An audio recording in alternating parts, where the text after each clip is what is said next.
All right, welcome to the Praxis Behind the Obscure podcast. And today I have a very special guest. I have Carl Abrahamsson, and he is a writer, a filmmaker. He's written very, very extensively on occultism in general and kind of the impact that it has on culture, everything from music and art and cinema, literature. And he actually recently gave a lecture on I think it was about the history of magic. I watched like a few hours lecture on your program with Jake Cobrin, and it was a very fascinating lecture. So I figured, to reach out and have you on the show. So for the listeners, can you kind of introduce yourself and how you got initially interested in these esoteric and occult topics and practices? Absolutely, and I'll try to keep it sort of to the condensed version. I'm from Sweden, and I'm 55 years old. Actually, in Asia soon I'll be 56 years old. It's soon my birthday, I think what happens is that usually in your teenage years you become interested in things that will help you define who you are. In terms of just sort of generating or accumulating an identity by seeking resonances in culture mainly. And of course I did the same thing, and I became interested in weird music and weird culture and movies and also occultism. And it's basically kind of a, I don't know, predictable trajectory for Western European kids with a slightly intellectual bent. And I think that in this, how should I put it, this morass of overwhelming things that you can find and could find even then, meaning pre-internet, you do find after a while the gems, the jewels in the lotus that give you this resonance that you're after. And I became very interested in, for instance, Western ceremonial magic. I also became interested in what's called LaVeyan Satanism and the sort of contemporary magic at the time of the Temple of Psychic Youth and the work of Genesis Peorage. And it just sort of, I don't know, snowballed is perhaps too strong, but it just, year by year, I found myself more and more fascinated. So it wasn't just like a fad or something trendy that caught my eye. I became involved, and I was already at the time like a networking person, having my own music fanzine, meeting a lot of bands that came to Sweden. I traveled a lot to the UK and other places and made interviews and took pictures. So that kind of, I don't know, squirrel attitude in a way. You leave your tree and you go down and you try to find acorns of different kinds and you take them back to your little nest. That's basically, that kind of psychology has always been with me. And there was a shift around, I would say, 88, 89, when I left the sort of music fanzine making and started delved into the occultural one instead. By starting the Fenris Wolf. It's a journal that still exists. And that was, for me, totally a logical progression, because it contains so much more than mainly like a new record by the Cramps or whatever. And then I think that I had become, at least one phase of individuation. Again, the squirrel is a pretty good, metaphor. Going out into the world, seeking contact with a lot of people in the sort of occult world. And strangely enough to me, I found myself incredibly welcomed in environments and by people I didn't really, I couldn't even in my wildest imagination, visualize or envision that this would happen. So I was, hanging out with Kenneth Anger and Anton LaVey, and of course Genesis I'd been working with for several years, since the mid 1980s, and it was just more and more and more of these. I wouldn't even say synchronicities. It was more like mechanical almost. I made myself available. I sought people out and found that most people are actually very, very nice and very, very eager to talk and things like that. So that carried on, and I engaged in the Temple of Psychic Youth and the OTO, Mhm. and in the Church of Satan, and some other things too. Basically, just going to school, I guess. It's like beyond beyond kindergarten. It was more like going to occult college in a way, and taking these different classes in different traditions, and what I think bloomed out of that inquisitive soil was the Fenris Wolf on one hand, and also this thing that I called magico-anthropology, meaning there wasn't just me as a magician, being trained or learning things. It was also the thing where I had these goggles on, which had an anthropological, glasses in a way in the frames. So my fascination for different cultures, kinds of magic or historical magics and all these things filled and still fill me with awe and interest and curiosity. And it's something that I spend a lot of time studying and thinking about, and I've come to the conclusion that every human being, every individual, they are magical in the sense that they are guided by magical thinking, much more than they are willing to, for the most part, acknowledge. And I'm thinking, of course, like Western, empiricism and rationalism and this kind of left brain scenario. Even those people are completely guided by magical thinking and fantasy and daydreaming and psychological compensations. I think one has to take this kind of thing into account when we look at the problems we have today. And I do believe that the resurgence, or maybe things become more and more visible in a way, magical things, whether it's in pop culture or ancient grimoires, whatever, it takes on many different forms. I think that's necessary for people to reappraise and look at things, the problems today, from a different perspective, one having to do more with down-to-earth perspectives. We need to be more involved in nature as such and leave all the human constructs, meaning abstractions like monotheist religions and two great collective movements and stuff like that. So, and I think that the magico-anthropological perspective and these aspects can be very, very helpful in this regard, meaning actually as some kind of possible lifesaver or civilization saver. Mm-hmm. That's the short, condensed version.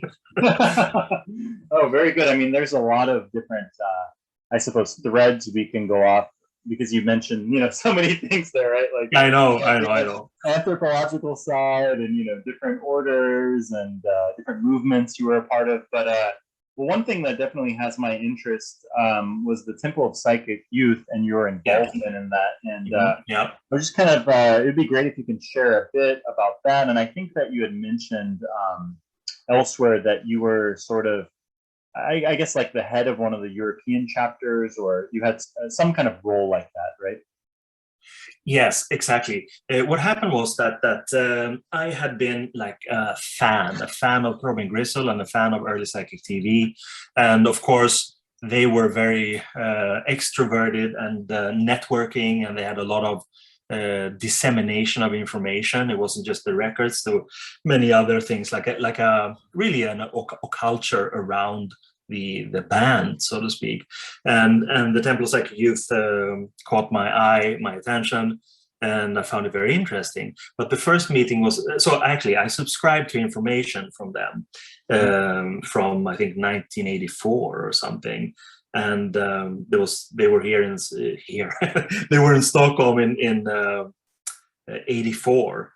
Also for like a video screening, a concert and things like that. But I didn't really get to meet Jan and the others at the time until 1986, when I went to London to make an interview for my music fanzine. But I was very, very, magically inclined and very, very interested, like a little sponge.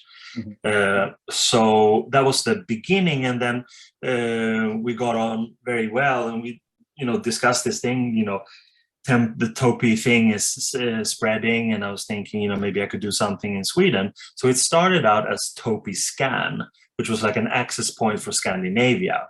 And then it grew and grew, and there was some challenges with European administration, so I took that on, and it became Topy Europe. And then that lasted up until 1991, approximately, when the entire Topy of that phase sort of fizzled out for many reasons. Okay. What were some of the like activities that Topy was involved with, and sort of like the underlying principles behind it, and also like overall, like a bigger picture? What do you see as, like, almost as an anthropologist, right? Like, how do you see Topy's role in like the grand scheme of things? Like, what kind of impact did it have on the culture and at large in general? Yeah, I would say, very, very substantial, and not only because I'm partial, but it's just this thing where, if you give things enough time, and you see what kind of was it only something that was happening then, or did it have ripple effects, and does it still have ripple effects? And the thing is that I think the interest in Topy now is probably greater than it was back then. There's this documentary coming out, I hope this year, called Message from the Temple. It's a very, very ambitious thing, and it was just another documentary actually about Kum Transmissions, which was like their Jan's performance troupe with some other people. Also a very ambitious documentary, and it's out there in sort of highbrow culture through these kinds of things, where a later generation is trying to understand what was going on, because there were many cool things going on. So on one hand, you have this, what you could call an occultural network. It was definitely a think tank. It was a magical order, but it wasn't in the traditional sense. We have a hierarchic structure with degree systems and stuff like that. Topy was very much a bridge between what Jen called the Museum of Magic and something that was completely contemporary. And by saying completely contemporary, that also, meant, or also still means, taking other things into account. Not only, this is the magic secret, we have it, we can, teach it to you, whatever, meaning this occult aspect. It was a way to look at the power of transformation in different and new ways. And so you had the old secrets, meaning, for instance, like sexual magic and the sigilization via Osman Spare, but of course the actual mind frame and the theories around that have been clothed in many different cultures throughout the millennia, actually. So you have that tradition going, which we could call an ecstatic, let's call it an ecstatic tradition. But then there was this thing that made it unique at the time. It was the integration of culture. The integration of culture that sort of carried a philosophy, but it was never demagogic. It was never overtly political. So some people say that Topy were, anarchists. I would decline and say that's not the case at all. They were, if anything, anarchic. That's a different thing. The difference between an anarchist and an anarch. An anarch is someone who is free because he or she is on the outside. An anarchist is on the inside fighting. And I think that distinction needs to be made because there were no overall, there were certainly moral issues and, basic things, but there were no political dogma or anything like that. Basically, Topy took on Thelema, took on the Thelemic philosophy that Crowley had defined, and that's like ultra individualistic. However, in Topy, there was a lot of experimentation going on together, communal rituals, but it wasn't, like in Freemasonry where everything was already presented and written out, and it was much more of an intuitive flow of experimentation, and that also entailed individuals who were active experimenting also with sexuality in itself and different sexualities, and also with psychedelics and other trance-inducing ecstasy-inducing techniques, including shamanism and drumming and being out in nature, and it was just a very it was a free environment. It was not something that was dictated. I came up with several things for Topy Scan, and then as more people got involved, we came up with things that people in the US or in the UK had not done. So we were free to create whatever we wanted, or use runes and Norse mythology, weaving that into some kind of communal spirit in a way. And the same attitude was around wherever Topy existed. It was and also another very beautiful thing about it was the very, very active exchange of information. It's kind of hard to fathom if you are someone who has never existed without the internet existing. But there is actually there was a time when the internet did not exist, and it was just a lot of lists going back and forth, and these newsletters. There was a lot of mailing, insane amount of stamps being licked, and you could just write in your newsletter, Carl in Stockholm is interested in this and that filmmaker, and then maybe a month later you would have some huge package of Xerox that someone in Salt Lake City or Berlin had put together for you, like a little compendium with Xeroxes of magazine interviews with that specific filmmaker. And that kind of reciprocal exchange of information was incredibly inspiring, because it showed that even though you had never met these people out there, you were still on the same wavelength. And that's the thing of being or sharing, I guess, secrets in a way, but it's sharing an attitude.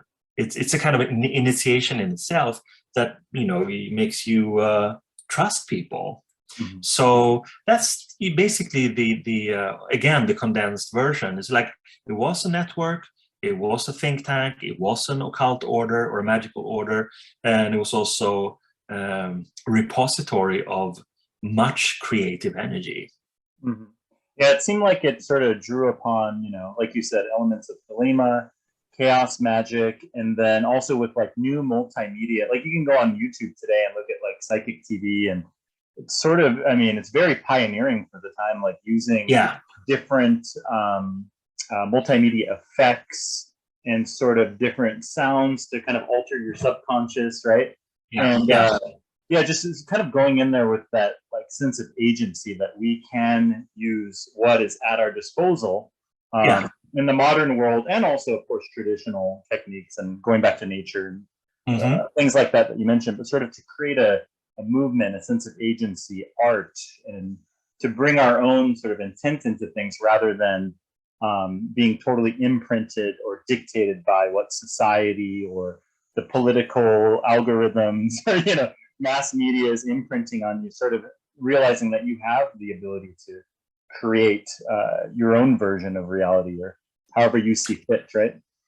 Yeah, no, absolutely. And I think that there was, at some point, there was this sort of critical mass point when computers had really, taken off. The personal computer with the Macs getting better and better, more capacity and stuff like that, the creative tools and the technology-based creative tools became so advanced so quickly that it was almost like, instead of being an empowerment, it became like a diversion.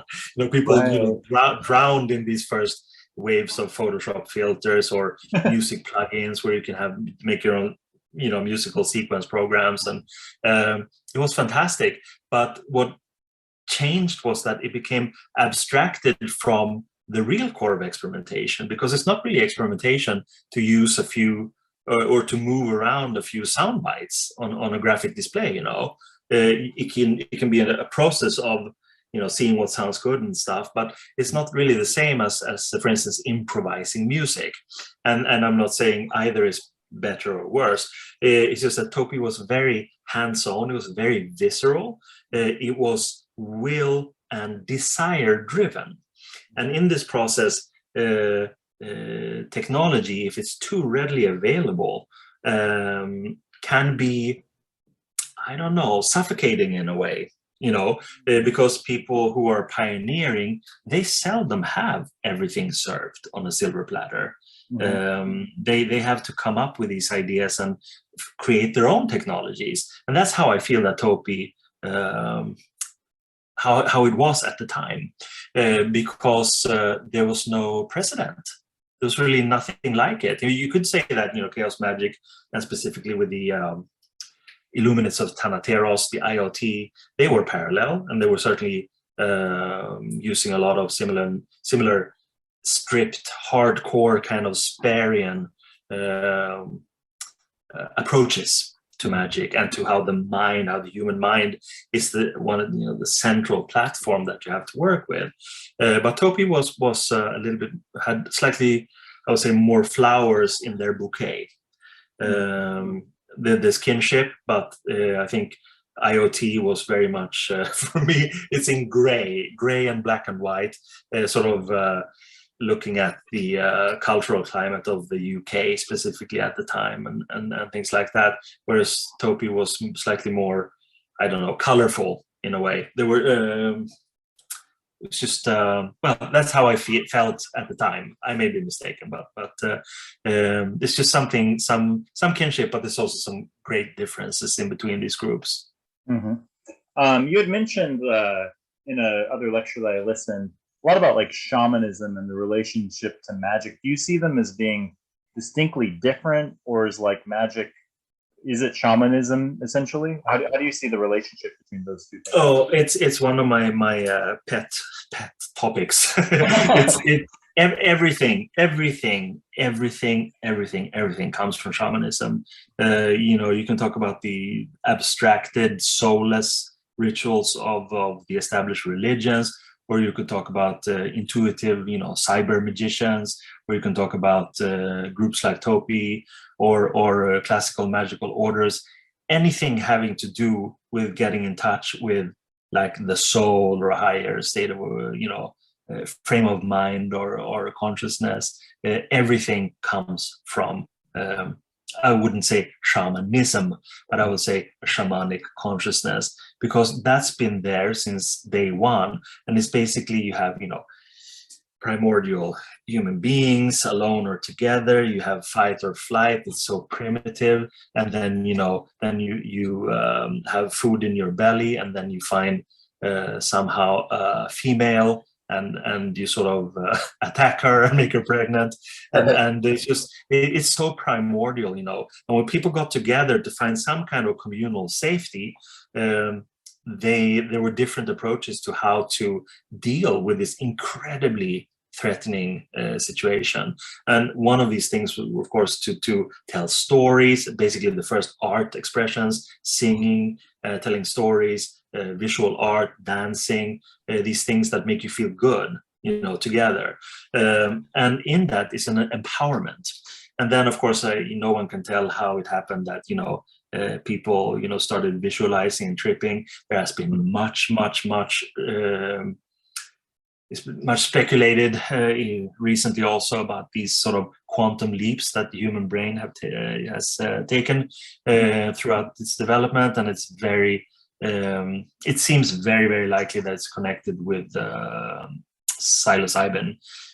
So we have that aspect, is that when you are safe and together, and one of the things that you eat it's magic mushrooms, you will have a different approach than when you're completely rational and just in the fight or flight mode. So I think that has helped too. So the shaman was someone who calibrated his or her talents of visualizing the desired, basically, and also visualizing controlling the undesired. And from then, it's just been developing and taking different forms and different shapes. Of course, when human society becomes more abstracted, and for instance, when you become not a hunter anymore, but a farmer, and you have these places called villages that turn into towns, that turn into cities, that turn into countries, that turn into larger cultures, there's still the need for that person to interpret the inner spheres, the soul, to the rest of the community. And we know what happened, of course. As human culture became more complex, the spiritual or shamanic things became like religious. It's more and more and more by proxy, more and more removed from the original source. But the original source is shamanic. So anything today that deals with freestyle spiritual stuff or yoga or religion or hardcore magic, it all comes from that same original mind frame.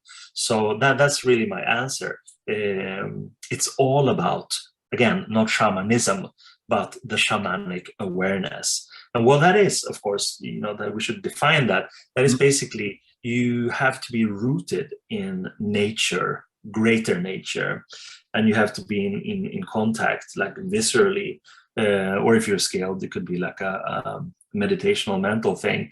But then you have to go on this journey, and traditionally we know from cultures all around the world, it's rhythm. It's by drums, and it's also by psychedelics, and it's also by dancing. Mainly, again, it's ecstatic, and in this ecstasy you travel in your mind and see things with your mind's eye. And we have been taught in our cultural sphere that this is not real, but of course it's as real as anything we experience in any other way. We should never diss our senses or our visions or anything. That's just a control mechanism. So that, I think, is my approach. It's that whatever we're looking at from a magical anthropological angle, everything has its source in a shamanic consciousness. Mm-hmm. Yeah, I think, to me, when I look at a lot of traditions, religions, it's sort of like, especially religions, it's sort of like somebody else's. You talked about going inside and sort of seeing through the mind's eye and having those visionary experiences and sort of coming back with something perhaps. But it seems like a lot of religion is like one person or one prophet's experience of that, his own personal experience, subjective, and then coming back and like codifying that as the objective reality, whereas maybe it was pertinent to that person, but now it becomes this whole like, objective egregore or something like that, right? Yeah. And it's always the same problem. It's basically that, one person is fine, two people can be fine, but three is a crowd. And then if you have even more people, there's a power dynamic. Everybody wants to be on top. And that's basically the story of human civilization or de-civilization. And that goes for religions too, of course. Specifically, not exclusively, but specifically, I say the monotheist religions have been very, very detrimental, and have certainly been aiding the de-civilization, because it's a bit so abstracted from the shamanic consciousness, and it's and also the individual aspect, the individualistic aspect, and it's basically only a control function with some hocus pocus, and it's a shame, and I don't know what we should do about it, but I think something needs to happen, because otherwise it's all going down the drain, unfortunately. Right, sure. It does seem problematic when you hold one view or one experience or one dogma as the only, the only vision and the only realization, right? Yeah, that's what psychotic people do. Right. Exactly. All right, to transition a little, kind of backtrack, I suppose. You'd mentioned Osman Spare's name a few times. The work of the Temple of the Psychic Youth and IoT and chaos magic in general, and he does have a very what would you say, sort of so almost like a saint in the pantheon, I guess you would say. Yeah. I guess that's a good way to describe him. But I personally, I mean, I've looked at a lot of his art. I've only read one of his books, which was the Book of Pleasure, and Yeah, that's a killer book. I mean, I think I've read it like 3 or 4 times actually, because yeah, it's a mind fuck. I'm sure that's how a lot of his other work is too. But it's like I need to read it over and over and over again and sort of go through these like crazy yeah. reality. It takes you on a journey, you know. But Hmm. maybe you can kind of mention what are some innovations of Osman Spare and a little bit about him, and maybe even like other works, you know, that you recommend people to check out of his. Yeah, well, Spare would be, if not number one, then very close, because he was such, again, like this bridge figure, because he had some connections to Crowley. They were parallel, and Crowley, I guess, I don't know, he was more old school than a bridge. Thelem as a philosophy wasn't really unique to him. You can trace that back to Schopenhauer if you want to, but so Spare was much more radical, and he had this thing where he wasn't interested in like group rituals or group dynamics or in a community. He was an artist. He liked to paint. He liked to do what he wanted to do, and he never sought fame. He got acknowledgement fairly early on, and prizes and merit, and he's a very skilled draftsman and painter, and he could probably have had a quite successful career, but he stayed and under the radar, and made portraits of normal people, people who commissioned him at pubs, things like that. But the interesting thing with his art, it's interesting for many different reasons. First of all, you have the beautiful portraits, but when we talk about his magical vistas, he painted a lot of things and drew a lot of things, stuff that he saw, as we said, in his mind's eye. So it's completely shamanic art. He was a shaman. But he also used his creativity, both visually and also in terms of writing in a way, by creating or taking on and developing a system called sigillization. He used his artistic prowess and his creativity to work with letters and words, and thereby with meanings. He sort of cut them up in a way, took away redundant letters, made these letter forms into new forms by combining them, much like the bind runes traditionally in the Norse region, where you combine runes and make them more into glyphs, like visual symbols. He did the same thing, and he also used a lot of automatic drawing in his sigillization and in his art in general. So that kind of hardcore attitude to trusting what you find inside and trusting that it's equally valid as any external input in a way. Also filtered through his very keen mind, sharp mind, but also incredible artistry. He was such a incredibly talented person. That creates someone who is a magician on many different levels, because you have the thelemic aspect in a way. I want this to happen, so I make a sigil or I make a work of art, whatever it is, for it to contain my will, for it to contain my desire, and thereby by some kind of osmosis or butterfly effect, it will happen in the outside world. That's the work of the magician. But he was also someone who, by his excellence, both in the writing, like Book of Pleasure, for instance, that you mentioned, but also in his paintings, he was quite prolific. So there's a lot, and there have been beautiful exhibitions and books and stuff like that that people can check out. He also created an Osman Spare for the future. That was part of a larger magic, for him to stay on in a way.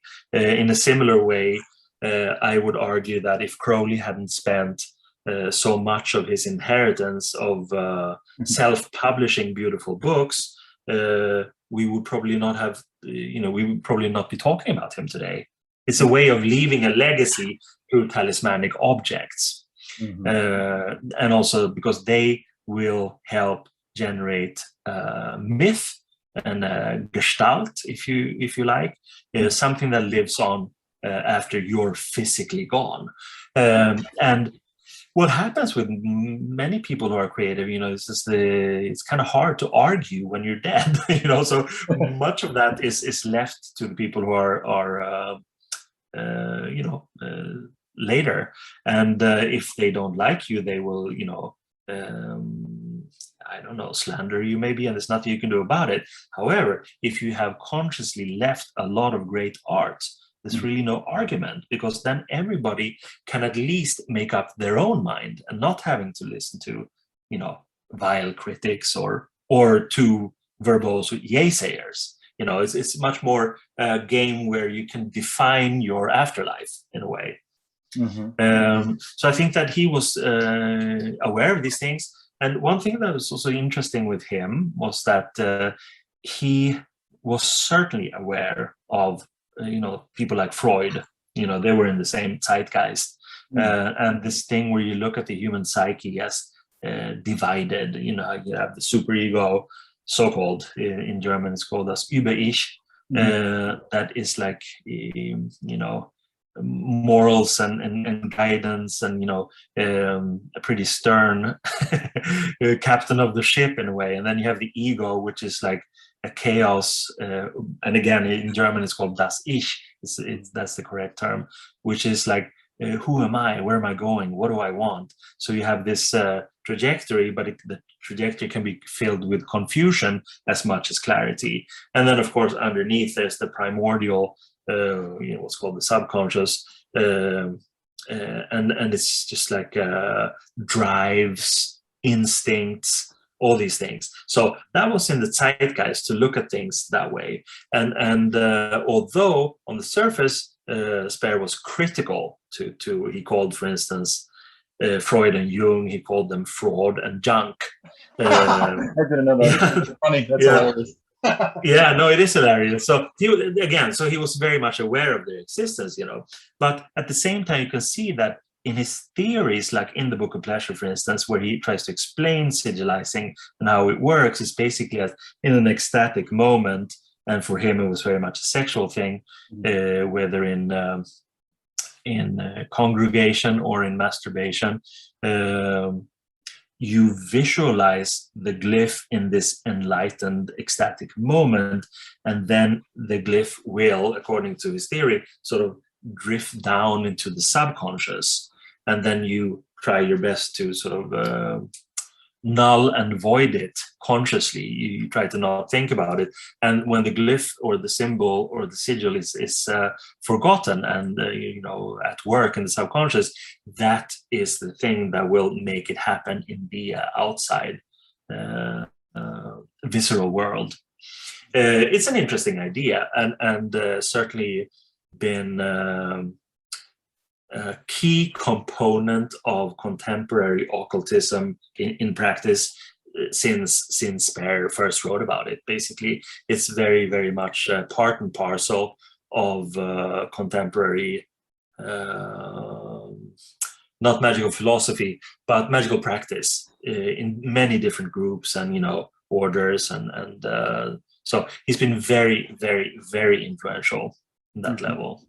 Yeah, it seemed like he was sort of also stripping away, like coming from, like you said, Crowley and the Golden Dawn, sort of stripping away like all of these, Kabbalistic systems, and sort of like trying to get to the root of what causes change in consciousness and reality, and manifesting your desire, and sort of working into the subconscious rather than going through these different I guess overlays of different, could be Jewish mysticism or whatever sort of systems you kind of superimpose on that, but kind of getting to the root of it, right?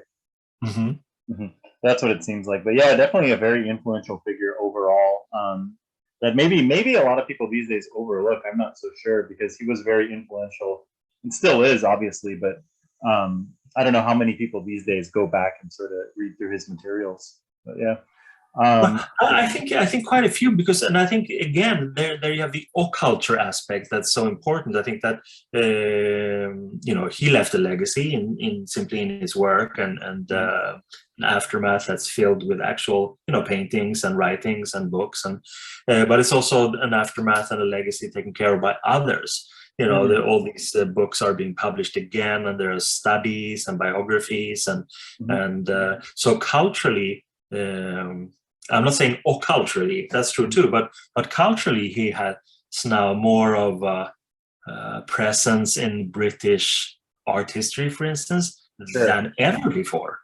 So he's gone from being a minor to at least a major minor in terms of art speak. So I think that, and also I think you will never be able to leave Spare, and that has to do with the fact that he's so there's so much signal there. There's no fluff, there's no noise, often having to do with communal power dynamics. That the best way to disrupt a magical order is to create one, because as soon as there are people involved, there will be chaos. So in that sense, him being like a freestyler or a lone wolf or just focusing on the work, that's he was very smart in that sense. Oh, for sure. I love his art is incredible. It always has that, like, for me at least, it has a sort of haunting trippy feel to it. It's very distinct is really the way I could describe it. Like, you can see something like, oh, that's Spare, right? Like, as it's sort of characteristic of this sort of I don't know how to explain it. It's sort of like haunting vibe to it or something. Yeah, I think it's beautiful. You have the aesthetic perspective, and it's also very magical in the sense that it has this sort of subconscious presence. It's things there that don't seem to be contrived or put there for any like cool reasons or anything. There's no meta levels, there's no irony. A lot of the problem with the surrealists at the same time was that they were very ironic. They were very intellectual, and you had some real crazy people like Dali who made beautiful subconscious vistas, and he was also technically skilled, so it has that same power to affect you.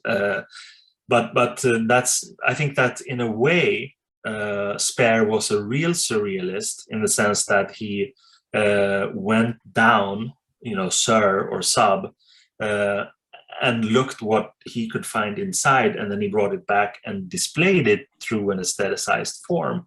I do believe that much of the other, the classical surrealists who claimed they were so interested in psychology and the unconscious and the subconscious, it turned into kind of an again intellectual power dynamic about who's the coolest. We can see a lot of that in contemporary art also. It has no real signal. It's filled with pretty desperate noise usually. Right. Most definitely. I actually have a listener question here, and the person is asking, sort of, can you share a bit about the left-hand path, or what people describe as the left-hand path? Because earlier you did mention your involvement with LaVey and Satanism, and so can you kind of help define or share a little bit about that, what that is, and how it's, if it does have any, what distinguishes it from perhaps other sorts of practices? Right. It's a very muddled area, because originally it's a term, if we talk about the left-hand path, that's become so inflated and also deflated, and it's taken on new meanings, etc. Originally it was something describing certain parts of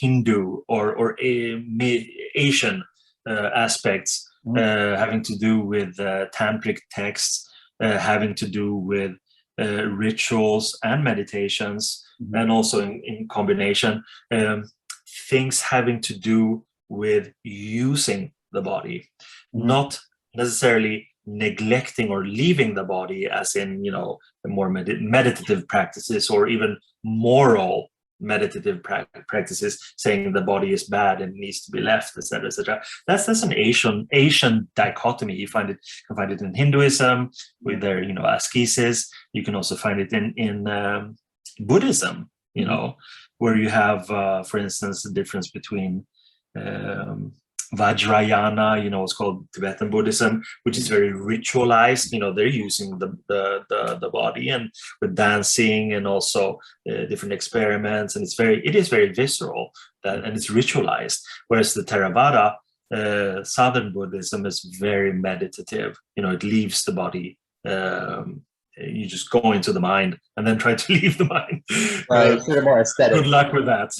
Right. And so, but basically, I think it's become a problematic term because then it was romanticized by people who you know read about these sort of weird tantrics who did things in cemeteries, or they, you know, cannibalism, or they ate meat although there was a vegetarian culture, and, you know, all these things that become like a meltdown in young people looking for radical things, you know. So the left-hand path becomes associated with something that is dark, mysterious, and taboo and stuff like that. So I think we should stop right there. However, the thing is that it's very interesting though, because the same dichotomy actually exists in the West, and it's not an appropriation. It's just this thing. Maybe it's a monotheist thing with you know, Christian morals or whatever. So when asked that question, and specifically in as you did, you know, in relation to LaVey's Satanism, for instance, I would say, yeah, that's very much a left-hand path, because it has nothing to do with, you know, admiration or respect or disrespect for any other tradition like Hinduism or Hindu left-hand path, but it's an acknowledgement that the body is remarkable and fantastic and a source of pleasure and a source of high magic. So in that sense, yeah, I would say I'm on the left-hand path, and I would certainly say that LaVeyan Satanism is an absolutely left-hand path in that sense. Quite recently, I was on another podcast, and we talked about exactly this thing. You know, what is it, and what does it really mean? And I gave the example there because we were talking again about Satanism specifically, and I said that.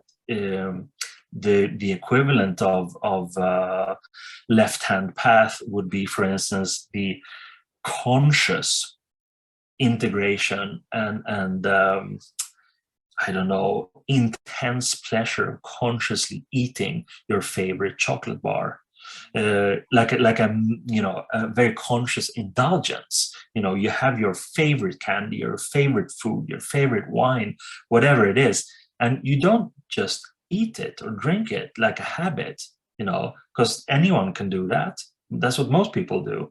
But you take this thing and you hold it as sacred, whether it's, you know, like a Snickers bar, whatever, and you look at it and say, fuck, I like this. And then you eat it as a ritual. And that will affect you in a very good way, because it will give you pleasure. And pleasure is something that has become taboo in our cultural sphere, just as it is in that Hindu thing. You know, the left-hand path people say that you can transcend the mind, you can transcend the body through, for instance, pleasure, in the tantras that deal specifically with sexual congress, for instance. So it seems to be an inherent human dilemma for people who are working with these things. That how do we deal with the body? Is it something separate from our mind, or is the mind something separate from the body? And for me, it's completely useless. It's pointless. It's a waste of energy to try and I don't know, figure out these things. Maybe that dichotomy will always be there. I do think, however, and that's my own personal point of view and preference, that the body is probably the best magical tool we have. Because everyone, you know, we can do a lot of great things in our mind, but if we don't have some kind of, you know, what you call supernatural or extra natural agency that takes the stuff you have in your mind out there, then nothing will manifest. Then you're just a dreamer, basically. And it's quite often through the body that these sort of mind programs manifest. I'm not saying that there aren't extra natural or supranatural things that can happen in terms of thought transference and things like that. But again, the body is what we have. It's a tool of attraction. It's a tool of repelling. It's a tool of defending. It's a tool of attacking. It's a tool of radiating. It's a tool of inspiring. It's just an incredible thing that we have, or that we are in a way. So I would say that the left-hand path, for me, in its diluted form, means basically acknowledgement of the power of the body in a magical context. Right. Like you were mentioning also in the Eastern traditions of Tantra as well, it's like using desire rather than the ascetic tendencies of like cutting off your desire, cutting off your sensory perceptions. It's rather the inverse, I guess you would say, is using the desire, utilizing that. Exactly. As a vehicle towards, what you got it, enlightenment, or towards, transcendence, or some sort of ritualistic mechanism and what have you. Yeah, exactly. And the thing is, it's in that sense, it is kind of something that has an affinity with the Western mind frame. When I'm thinking specifically of one of the key, definers of the Western mind frame, Nietzsche, of course. His definition of joy, in a way, it's in overcoming. We can only find things meaningful and be happy when we overcome things. And that sounds dramatic, and he was dramatic. But what it means is that if we have a problem, we will be happier if we overcome it than if we sit and brood about it. And in a way, that's you could say that the Asian attitude, meaning no disrespect, but maybe they're brooding away their lives. Maybe they're not happy at all. Maybe they won't be reborn at all, or reincarnated. I think it's much healthier, and it makes me more happy to overcome problems. And in that sense, you can find that in the ecstatic or magic approach too. It's like you join with someone, for instance, in sexual congress, and you literally overcome yourself in that union. And that leads you to a mind frame in which you can charge, let's call it then, supranatural forces. Oh yeah, most definitely. I have one more question here written from the same person, actually. He's also curious, like, having been involved in different orders and different traditions, do you have some kind of daily regular practice, or do you sort of adjust it based on, is it sort of does it kind of rotate, or do you adjust things based on your current circumstances? It's I think that's it's a very good question, and it made me think, what do I actually do? And the thing is, when you begin and you're interested in these things, you look at it as something separate, like a separate set of tools or techniques or methods or meditations that you have to do to find something out.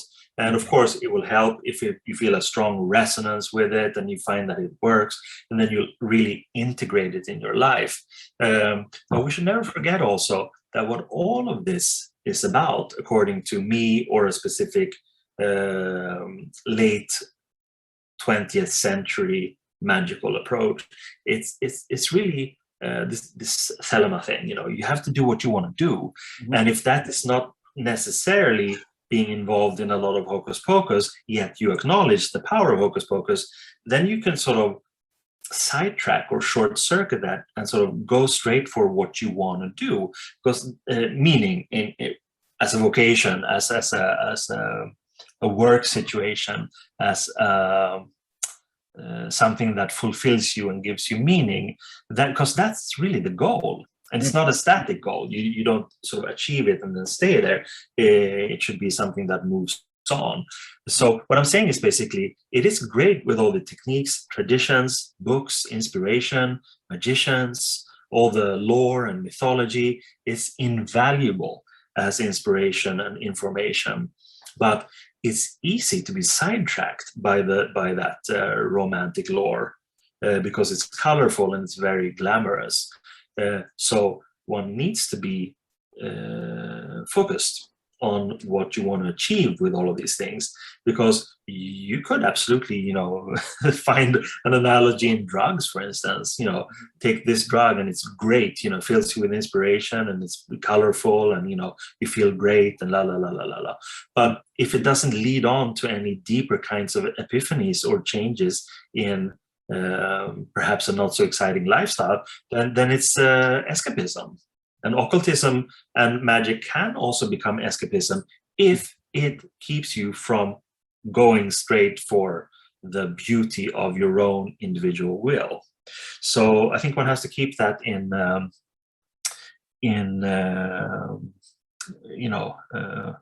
mind all the time.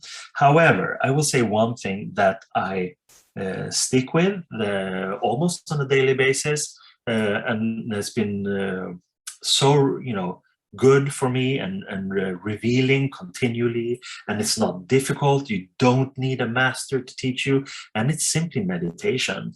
And I don't necessarily even mean, it's great to begin with as always with traditions and to sit in the lotus position and stuff like that, but that's not really what it's about. It's about going into your mind, trying to still it so that you can see the things that are important clearer. I never try to blot my mind out, like in the Asian situation, because why would I? My mind is a beautiful bazaar of creative things. I want that to be very vibrant and active. However, as we all know, our culture is very, saturated by technology, saturated by information, saturated by data, saturated by people. So it's easy to be disturbed, and that's why I use meditation as just a short moment at times, to just still my mind so I get back into my focus and be in my own bouquet of goals. Oh yeah, most definitely. Meditation is I feel like it is something that for me I practice every day, but it's very valuable in just in life in general, like you're saying, whether it's stilling the mind is very essential and developing one point in this. And also it's something that transcends the magic of it. It's really, yoga and meditation is really something that should be taught in school. Sure. Like just for kids from day one. Because it has no affinity, has no strange morals. It's just technique that makes you a better person. Oh yeah, most definitely. Okay. Let's see. I mean, you've written so much on the occult, and to kind of backtrack earlier, we were talking about Temple of the Psychic Youth, and you have a whole book out about your conversations with Genesis George. And you do have a book also on sort of it's called A Culture, and it's sort of about its influence in general on culture, right? And obviously you've been studying, practicing, and have this sort of historical disposition as well. How do you see magic in general? How do you see these practices, perhaps sort of on a historic and collective level? What do you see the role of magic on a historic level, a collective level, and on an individual level as well? Well, I think it's a multifaceted thing, and it carries on. It seems to be the carrier of a tradition, which is in favor of individualism. It's in favor of freedom. It's in favor of experiment. It's in favor of respecting nature. I mean, like greater nature. Because wherever you look, at the occult strains, it could be the occult strains of a monotheist culture, or the occult strains of an occult culture, or the occult strains of just some secular culture. It's always there, under the surface. People want to be, on their own researching these things that are not sort of inside the sphere of acceptance, or it could be that they're outside because they're ostracized, or even that it's dangerous to deal with these things. Depends on what time we're looking at. I do believe that there's power in the occult, meaning hidden, in the same way as there's power in a seed that's put in the ground. The seed won't sprout and bloom above ground. It needs to be underground, immersed in nutrients and darkness and water.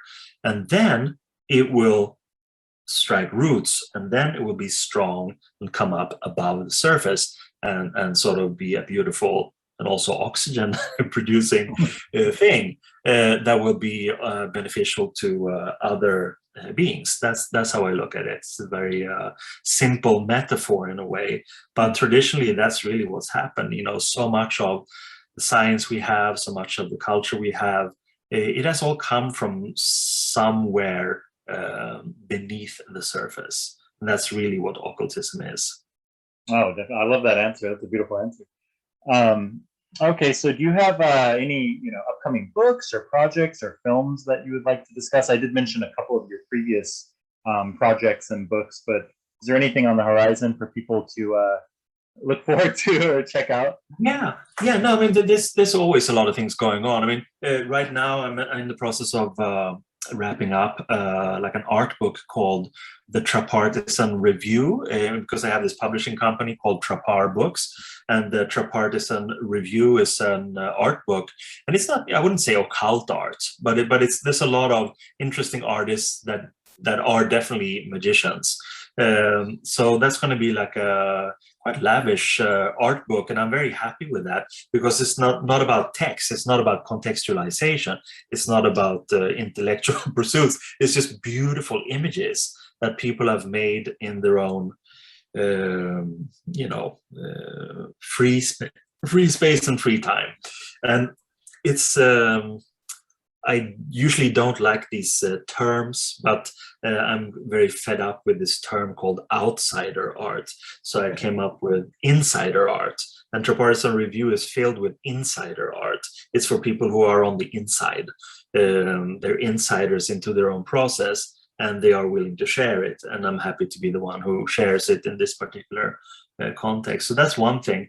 And then I have a book coming out in mid-February called Anton LaVey and the Church of Satan, Infernal Wisdom from the Devil's Den. And it's basically an extension of the film that I made a couple of years ago called Into the Devil's Den.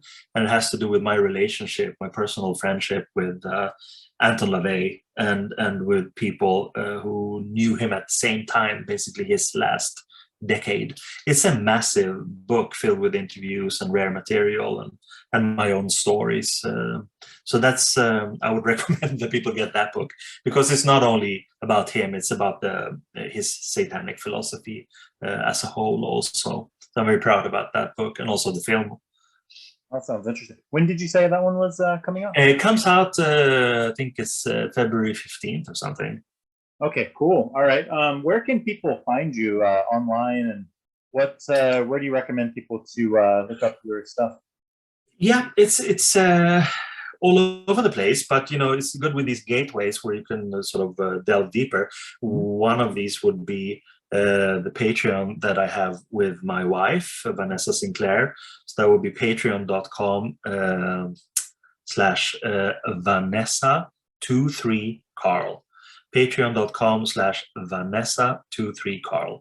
And then, of course, my own site. That's easy to remember, carlabrahamsson.com. And through those sites, there's a lot of information, both places, and you'll find all the social media connections, etc. And then, of course, if people are interested in the books that I publish, some of them are my own, but not all of them. That's trapar.net. TRAPART.net. Okay, great. Are all of your books available there as well? No, because some of them are published by others, like Okay. Inner Traditions in the US and some others. Okay, I'm always. I think I'm curious. Like, would you recommend? like some people are like, don't go through Amazon, go through, you know, my website or this publisher site. Do you have any, you know, words on that, or does it not really No, matter so much? for me, it's I'm the opposite. I just want to make it very, very easy for the customers, and I would absolutely recommend go through Amazon, because they are actually, you know, regardless of what you think of the man, or you know, whatever he wants to go to space, that's fine. But in terms of simplicity and also prices and shipping and stuff, I find it remarkable. And also, I'm producing a lot of the Trapar books are via Amazon, so that is totally the best way to get them, actually. So if you go to Amazon and look for I think it's called author Carl Abrahamsson, or just search for my name, my author page will pop up, and there you see all the books there. Okay, great. Yeah, I like that you're making it easy to get access to the information and the material you put out there. That's great.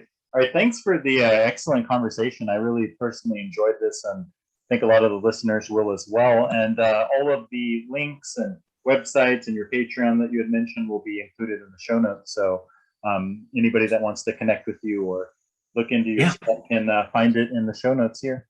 So yeah, thanks again for coming on. And if you have any other final thoughts or parting words? No. Just thanks for having me. It was great, and people should just feel totally free to contact me. Sometimes it'll take a day or two, but just don't be a stranger. And I hope we can talk again sometime. Oh, most definitely. Okay, thank you very much.